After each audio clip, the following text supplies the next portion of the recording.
Hey guys, welcome to Bastion Time. I am your host Bastion. This is Nintendo News. Let's get to that news. First of all, if you want to see Mr. Aonuma, the executive producer of the Zelda series, dancing like a Cucco, the famous chicken-like feathered friend from the Zelda franchise, you can. You can watch that in the link down below.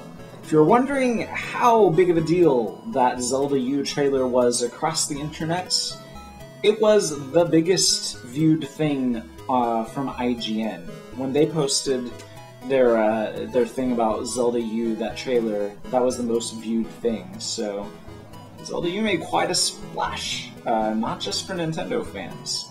I'm a happy guy for that. Final Fantasy Explorers is not something I've talked about on this channel, even though I'm super excited about it, or I was, until I heard some new info. I don't know, we'll get into that. So what Final Fantasy Explorers is Crystal Chronicles, or the first Secret of Mana game.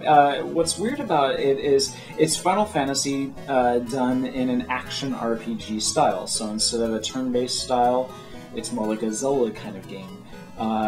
That's what they did. That was the first Secret of Mana game, was that. It was a Final Fantasy game, but action, and then that became the Mana series. So then they did Crystal Chronicles, Final Fantasy Crystal Chronicles for the GameCube. That was Final Fantasy, but action RPG style. So now they're doing a completely new franchise of action RPG Final Fantasy style, so I'm happy about that. If we're not going to get another Crystal Chronicles that harkens back to the GameCube era, at least we've got this. It's 4-player, multiplayer, not just locally, globally, and all of the traditional Final Fantasy classes and enemies and items, so it's even more Final Fantasy, I guess, than Final Fantasy Crystal Chronicles, which explored some new areas, definitely more than the Mana series, which became its own thing.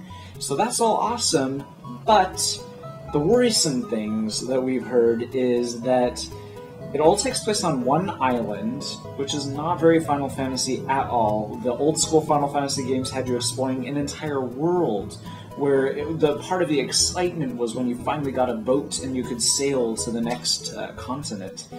This all takes place on one island? It's called Final Fantasy Explorers, right?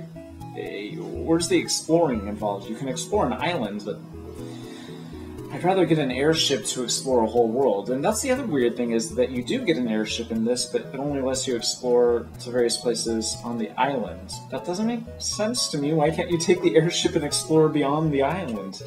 Oh well, hopefully this island is gigantic and full of stuff, but I still feel like it's a little stifling for it to be all on one island. The other worrisome thing that we heard is that they say that the meat of the game is beyond the story. So what I take from that is the story is going to be very short, and that really it's mostly about the whole exploring and probably randomly generated dungeons. Hopefully not. Hopefully not. Anyways, that's it for this episode of Nintendo News. See you guys tomorrow for more news. Bye, guys.